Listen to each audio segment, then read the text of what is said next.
Impossible, General Santos muttered, sliding his finger across the quantum glass display. The underground command center beneath Geneva buzzed with quiet tension as the Unified Council reviewed Zhang's findings. They've had interstellar travel for 50,000 years, and they think we're the primitive ones. Zhang's face remained impassive on the massive screen. Not just primitive, they believe we're fundamentally limited, biologically and cognitively. Their xenobiology reports suggest our neural architecture lacks certain complexities they consider essential for higher reasoning. That explains the condescension, Secretary General Okafor said, her Nigerian accent more pronounced with fatigue. I met the Thraxian ambassador last month. He spoke to me as if I were a particularly clever child. Zhang nodded. According to their assessment, humans reached our technological plateau through fortunate evolutionary accidents rather than true intelligence. They expect our development to plateau within decades. The room fell silent as the implications sank in. For 5 years, Earth had maintained what they called the modest facade, presenting a carefully curated version of human capabilities while absorbing everything the Concord would share. Not out of malice, but caution. History had taught humanity the dangers of technological disparity between civilizations. What's our actual assessment? Asked Dr. Chen, the Council's chief scientist. A lieutenant stepped forward, activating a secondary display. Based on what we've gleaned from Concord technology, she explained, we're approximately 30 years ahead in quantum computing, 70 years in materials science, and at rough parity in propulsion systems. In weapons technology, that varies, significantly by species. And biologicals? Santos asked. We're beyond their comprehension, Chen admitted, uncharacteristically hesitant. The neural enhancement networks alone would terrify them. Add our synthetic biology capabilities and they'd likely consider us an extinction-level threat. Zhang's voice cut through the murmurs. We face 3 options. Continue the charade while building our capabilities in secret. Gradually reveal our true technological ceiling to gain better treaty terms, or demonstrate our actual strength in one decisive moment. And make enemies of the entire galaxy? Okafor raised an eyebrow. Not enemies, Zhang countered. Equals. There's a reason we've hidden our capabilities. We know from Earth's history what happens when advanced civilizations encounter less developed ones believing themselves superior. She leaned forward, her hologram seeming to intensify. They've classified Earth as a protected developing world. We are neither protected nor developing as they imagine. We're something they've never encountered, a species that evolved through near-extinction events rather than stable adaptation. Santos frowned. A confrontation could lead to war. I'm not advocating for confrontation, Zhang clarified. I'm saying the current situation is untenable. Their underestimation of humanity isn't just insulting. It's dangerous. For them and for us. The council chamber fell silent again. Outside, the snow-capped Alps stood eternal against the horizon, visible through the chamber's transparent ceiling, a reminder of Earth's beauty and fragility. The Concord Assembly convenes in 3 weeks, Zhang said into the silence. I need your decision before then. Okafor looked at each council member's face before responding. Admiral, prepare 3 scenarios: full revelation, partial revelation, and continued concealment. We'll review and vote in 48 hours. As the transmission ended, she remained staring at the blank screen. One thing is certain, she said to no one in particular. The galaxy has no idea what's coming. The Concord Assembly devolved into chaos. Species that had evolved from pack predators howled their outrage. Hive-mind collectives vibrated in unified alarm. The ancient Juraxians, normally stoic to the point of apparent catatonia, were actually moving in their gravity seats. Zhang stood unmoved at the center of the storm. Behind her, Earth's new delegation maintained perfect formation, 12 humans, representing different specialties, all previously hidden from Concord knowledge. Dr. Amara Dev, whose neural interface work had revolutionized human consciousness.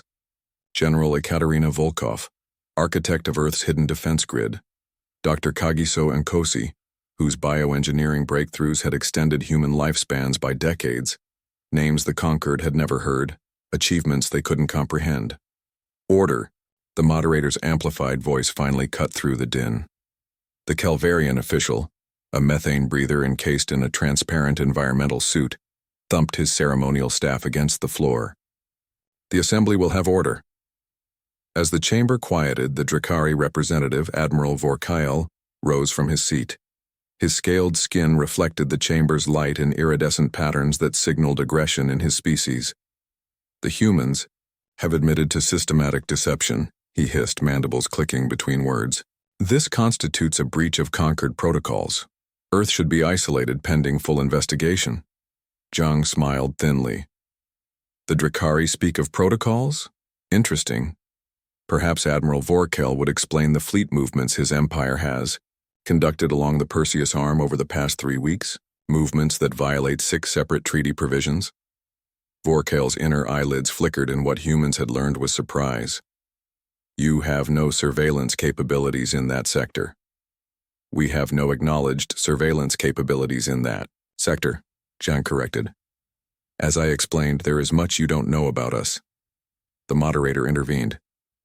These accusations are not accusations, facts.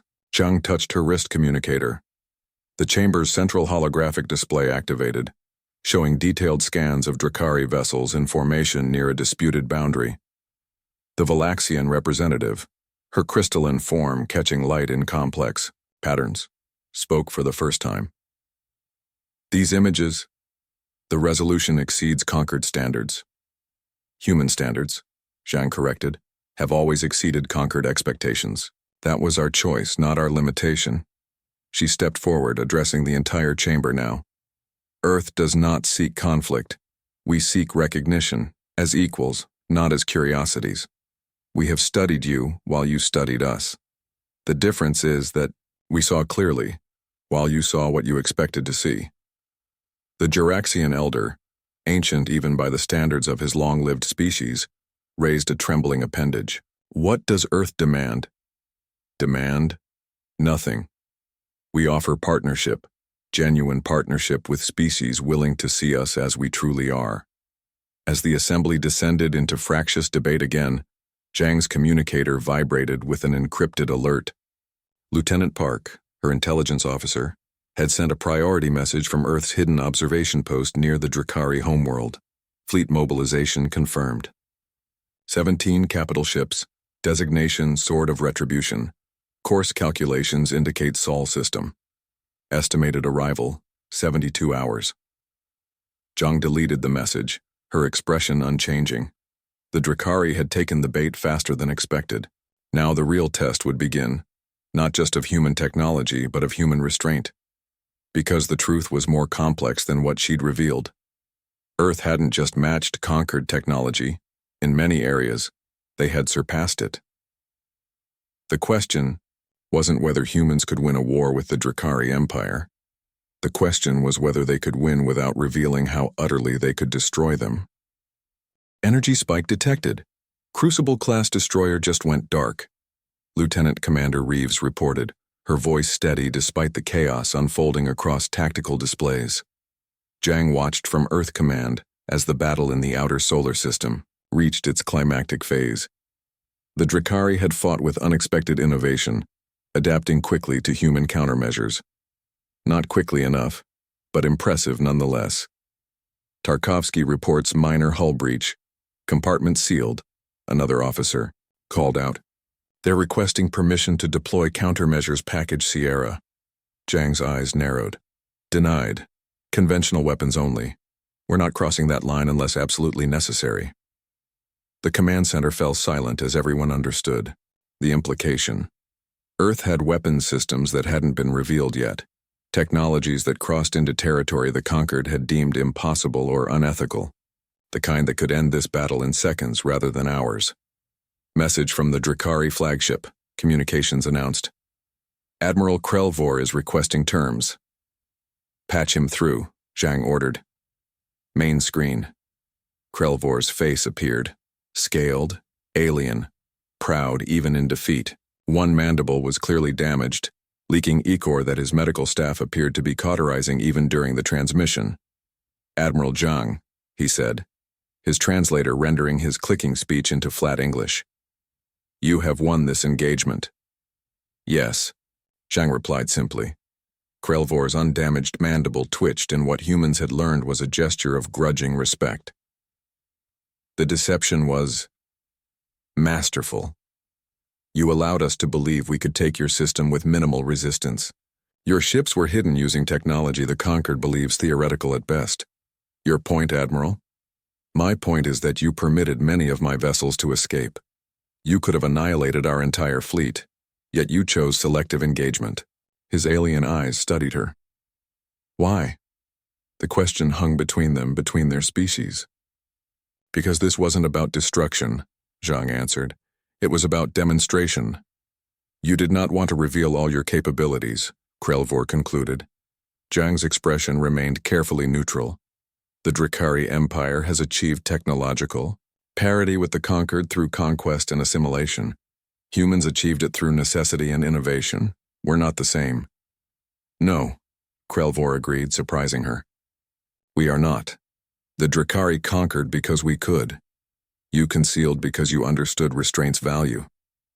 His damaged mandible twitched painfully. "A concept my people have never fully appreciated."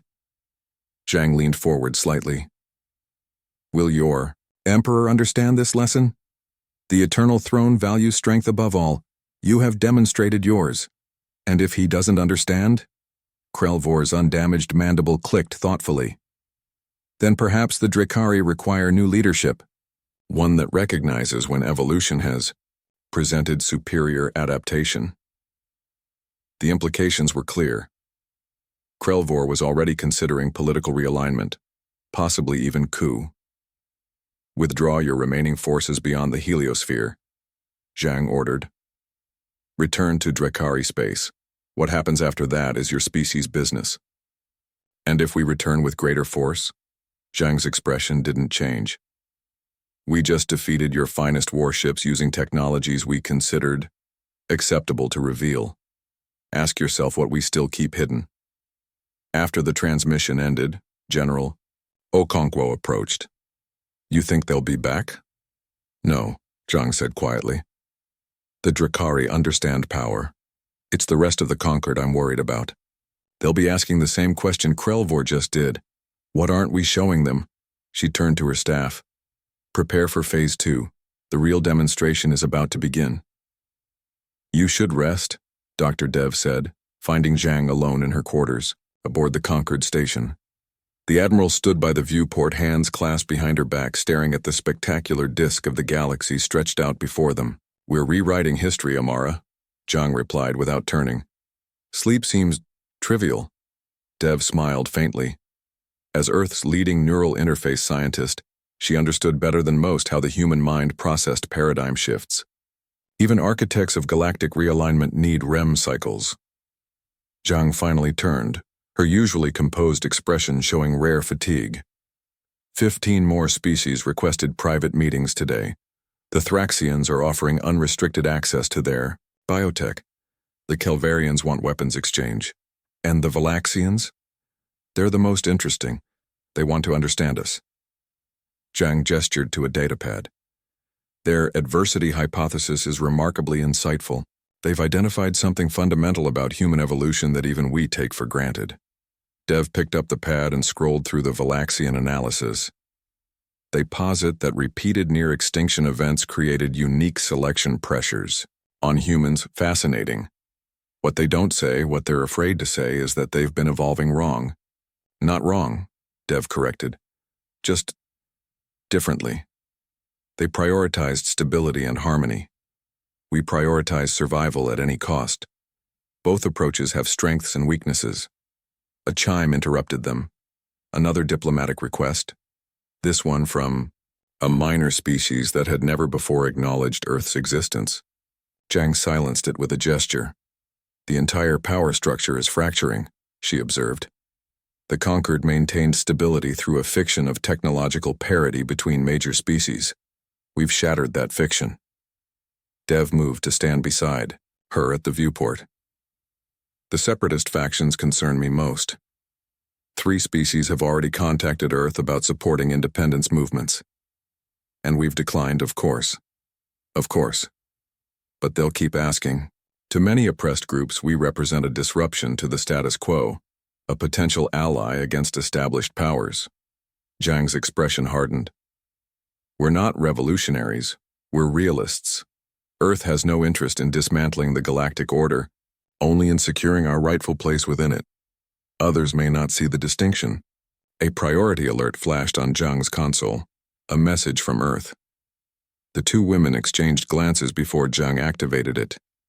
Secretary General Okafor appeared, her expression grave. Admiral, our quantum sensors have detected unusual activity in the Drakari home system. Their central military command appears to be experiencing significant internal conflict. Krelvor moving against the Emperor? Zhang wondered aloud. Unclear. But whatever's happening, it's accelerating. 3 Drakari colony worlds have already declared independence in the past 6 hours. The Empire is fragmenting. Dev and Zhang shared a look of concern. Faster than we anticipated, Zhang said. Much faster, Okafor agreed. The Council is split on how to respond. Some advocate supporting moderate factions within the Drakari military. Others prefer strict non-intervention. And you? I believe we've started something we don't fully understand, Admiral. Species that evolved through stability cannot comprehend how quickly change can cascade once begun. Okafor leaned closer to the camera. The Drakari are just the beginning. Our intelligence suggests similar movements are stirring within at least 7 other Concord species. As the transmission ended, Dev placed a hand on Zhang's shoulder. We wanted recognition, she said softly. It seems we've triggered revolution. Instead, Zhang turned back to the viewport, to the galaxy that would never be the same. Prepare the delegation. It's time for Phase 2, before the cascade becomes a collapse. Major Sarah Chen wiped blood from her cheek as she peered through the reinforced viewport. The Drakari assault on Tycho Basin had intensified over the past 12 hours. Their initial confidence had given way to frustration, then to rage as the civilian colony continued to resist. Status report, she ordered, her voice steady despite the station shuddering under repeated impacts. South Dome integrity at 42%, her second-in-command replied. Atmospheric recyclers damaged but functional. Casualties at 37 wounded, 12 critical. 5 confirmed KIA. Chen nodded grimly. 5 dead out of 500 defenders, against what should have been overwhelming Drakari force. The Earth Defense Reserve was proving its worth. Their tactics are evolving, Lieutenant Quan observed, pointing to the tactical display. They've identified our defensive matrix nodes and are targeting them specifically now. Expected, Chen replied. Initiate contingency Echo 7. Throughout the colony, hidden secondary defense systems activated as the primary ones were systematically destroyed. The Drakari thought they were making progress exactly as planned. Ma'am, communications called out, we're receiving a direct transmission from the Drakari commander. Chen straightened her bloodied uniform jacket. Put it through. The display flickered to show a Drakari war captain, his armored exoskeleton scratched and dented from combat. Human leader, he began without preamble. Your resistance is admirable but futile. You have lost half your defensive capabilities. Surrender now, and your colonists will be treated according to Concord conventions. Chen allowed herself a thin smile. Half our defenses? Is that what you think? The war captain's mandibles clicked in irritation. Our sensors confirm it. Your primary defensive matrix is at 47% capacity and failing. Your sensors confirm what we want them to confirm, War Captain. Chen's voice hardened. You've lost 26, assault craft and over 200 troops attempting to take a mining colony. Does that strike you as normal? The Drakari's compound eyes narrowed. You were prepared for us. Every human settlement is prepared. Every outpost, every research station, every colony. There are no civilian targets in human space, War Captain. Only disguised military installations. She leaned closer to the camera. And Tycho Basin isn't even one of our important settlements. Before the Drakari could respond, Lieutenant Quan called out, "Major, quantum fluctuations detected throughout the system. Earth fleet is initiating Phase 2. Chen didn't hide her smile this time. "It appears our conversation is about to become irrelevant, War Captain. I suggest you recall your ground forces immediately." The Drakari officer's expression was unreadable to human eyes, but his sudden urgent barking of orders to someone off-screen was clear enough. The transmission cut abruptly. "What's happening?" Chen asked, turning to her tactical station. The display showed it all. Drakari vessels throughout the solar system suddenly adrift, their navigational systems scrambled by targeted quantum disruption. Earth ships appearing from fold space pockets to engage the disoriented enemy vessels with surgical precision. "It's beautiful," whispered a young defender watching as Drakari ships were systematically disabled rather than destroyed. A demonstration of precision and restraint rather than brute force. Chen nodded. "That's the point, Private.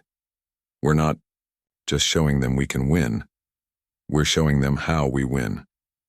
As the colony's secondary defenses repelled the final Drakari ground assault, Chen received a direct transmission from Admiral Zhang herself. "Major Chen, well done. Casualty report?" "5 dead, Admiral. We held as ordered." Zhang's usually stoic expression softened momentarily. "Their names? Jackson, Petrov, Nkomo, Rodriguez, and Chung, sir. They'll be remembered." Zhang's expression returned to its professional mask. "Prepare your people, Major. The Drakari are defeated, but the real battle is just beginning." "Sir?" "The battle for what comes next." Dr. Naleth's tentacle fingers trembled as she manipulated the holographic data. 300 years of xenoanthropology had not prepared her for this moment, watching as everything she thought she understood about species evolution collapsed. "You've been awake for 63 hours, her assistant noted, the young Sephirin's skin shifting to a concerned lavender hue. "The Concord Council can wait for your final assessment." "They cannot," Naleth replied, her translator rendering her whistling speech into standard Concord language. "And neither can I. Something profound is happening, Techley. We are witnessing evolutionary theory being rewritten." On her displays, battles from across 3 star systems played in synchronized time, human colonists fighting with improvised weapons, Earthships executing maneuvers that bordered on suicidal yet succeeded, and most disturbing of all, the footage from Proxima Centauri b, where the impossible had happened. The Drakari planet killer, a weapon that manipulated quantum fields to destabilize planetary cores, had been not just defeated, but contained. Somehow humans had created a localized spatial distortion that isolated the weapon's effects in a bubble of twisted space-time. "Their neural architecture shouldn't support this level of innovation," Naleth whispered. "Their history shouldn't have produced these capabilities. Everything we believed about evolutionary progression is wrong." She turned to a different display, brain, scans of human stress responses compared to other species.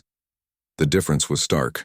Where Sephirans shut down under extreme pressure, where Thraxians reverted to instinctual behaviors, where even the logical Valaxians showed diminished cognitive function, humans improved.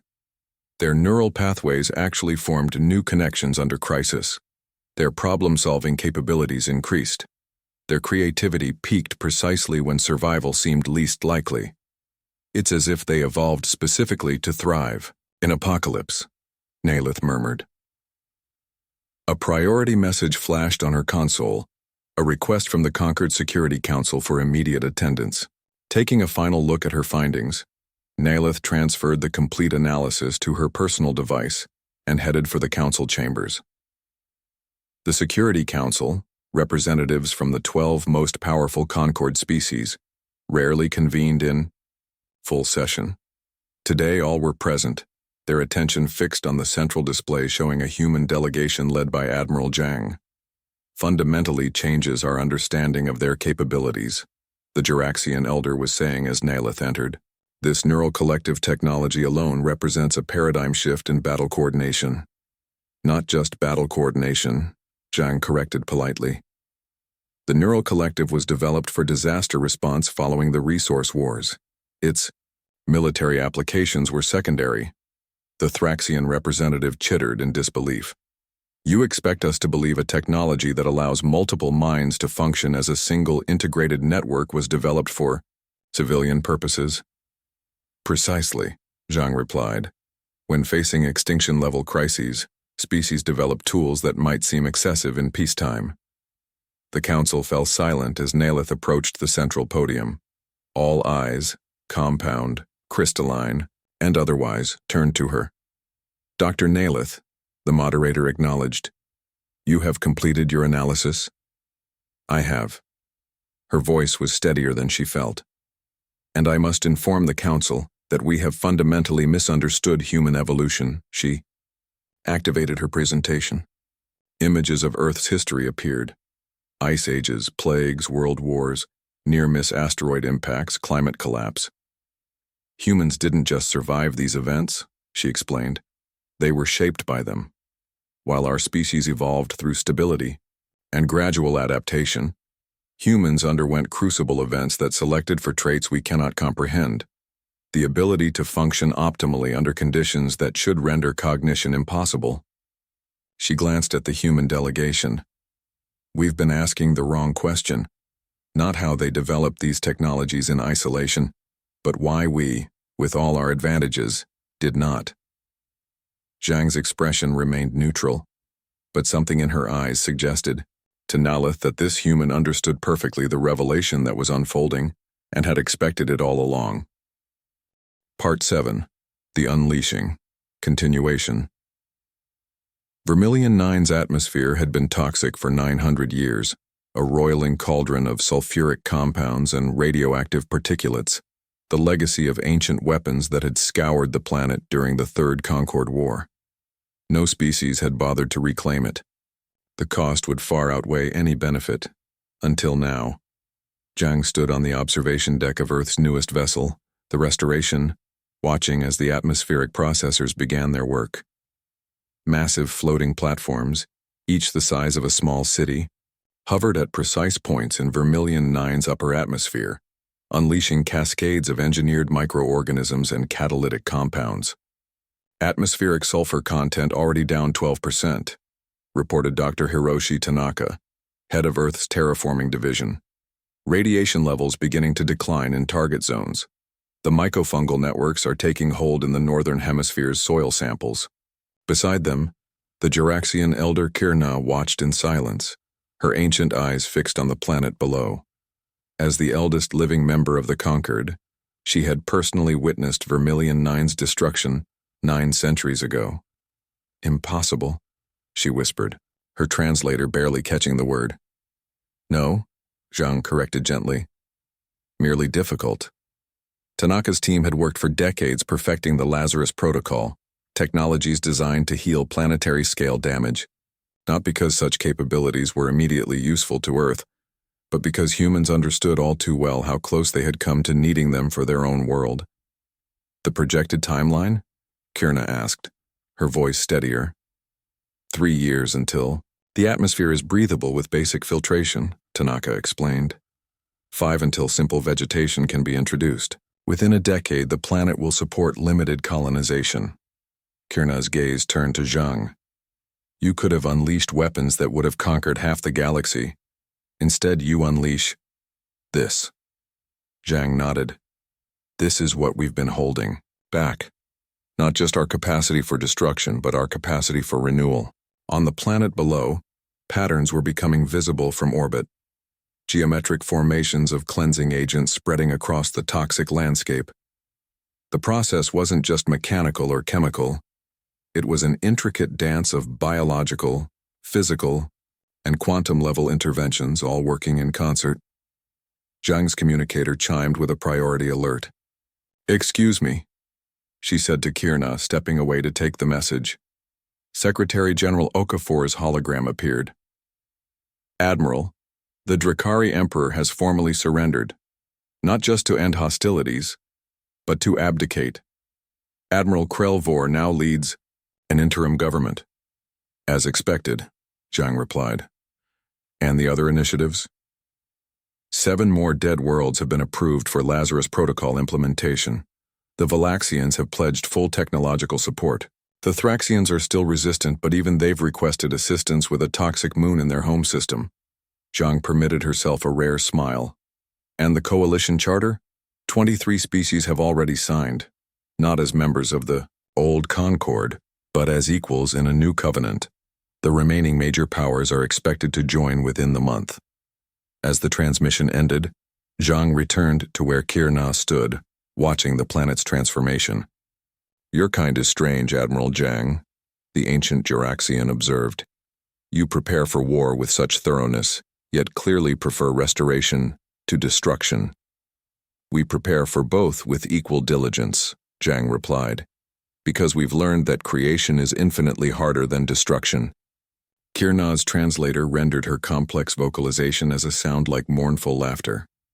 900 years I've lived, and only now do I understand what evolution truly intended." She gestured toward the healing planet. "This is power, Admiral. Not the taking of life, but its renewal." Zhang nodded, watching as Vermilion 9 slowly awakened from its centuries-long death. "That's what we've been trying to tell you." The dimensional resonance generator hummed with quiet potency at the center of the Covenant Summit Chamber. Its interlocking rings of quantum-suspended exotic matter glowed with an inner light that seemed to bend inward rather than radiate outward, as if the device were drinking in reality itself. The assembled representatives, nearly 100 species, where once the Conquered had recognized only 12 as worthy of leadership, watched in silence as Zhang manipulated the controls. The holographic display expanded, showing multi-dimensional scan data that most species scientists had dismissed as theoretical impossibilities. "This is a cross-section of local reality," Zhang explained, her voice calm despite the gravity of the revelation. "What you're seeing are dimensional interfaces, places where our universe brushes against others." The Valaxian Premier's crystalline form refracted the generator's strange light as she studied the display. "These anomalies, they're moving. Yes, they have pattern and purpose." Zhang expanded one section of the display. 5 years ago, we detected coordinated movements suggesting sentience. 2 years ago, we confirmed it. These entities exist in the space between dimensions. They perceive our universe as we might perceive a two-dimensional plane. The Thraxian ambassador, once Earth's most vocal critic, leaned forward. "You're suggesting predation." "We're confirming it." Zhang's expression remained composed, but her eyes betrayed the weight of this knowledge. Throughout galactic history, civilizations have simply disappeared. Precursor species vanished at their height, promising young civilizations gone without explanation. She gestured to the display, where shadow-like movements drifted between dimensional boundaries. They weren't destroyed by conventional means. They were consumed. A murmur rippled through the assembly. The Drakari representative, Krelvor himself, now leading his species' provisional government, raised a scarred mandible. "If these entities are as powerful as you suggest, how have humans survived? Why haven't they targeted Earth?" "An excellent question." Zhang nodded to a human scientist standing nearby. Dr. Hiroshi Tanaka stepped forward. "We believe our evolutionary path protected us. Most successful species evolve through stability, predictable patterns over millions of years. These entities seem to target such civilizations, perhaps finding them more digestible. But humans," Zhang continued, "evolved chaotically. Our neural patterns, our technology, our very existence is disruptive, jarring to entities accustomed to order and pattern. We're the equivalent of toxic prey, signaling danger rather than opportunity." The Juraxian Elder Kirna's ancient voice cut through the resulting commotion. "This is why you developed your capabilities in secret, not to conquer us, but to prepare." "Yes." Zhang's gaze swept the chamber. "Every technology we've revealed, from our weapons to the Lazarus Protocol, was developed with this threat in mind." She gestured to the assembled representatives. "But humanity alone cannot face what's coming.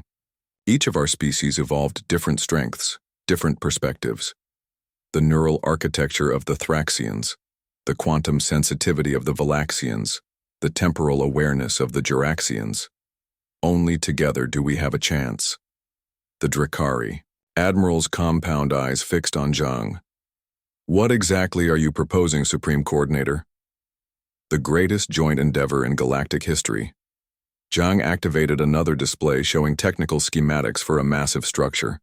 A dimensional barrier network, drawing on each species' unique capabilities to create a shield not around our individual worlds, but around our shared reality.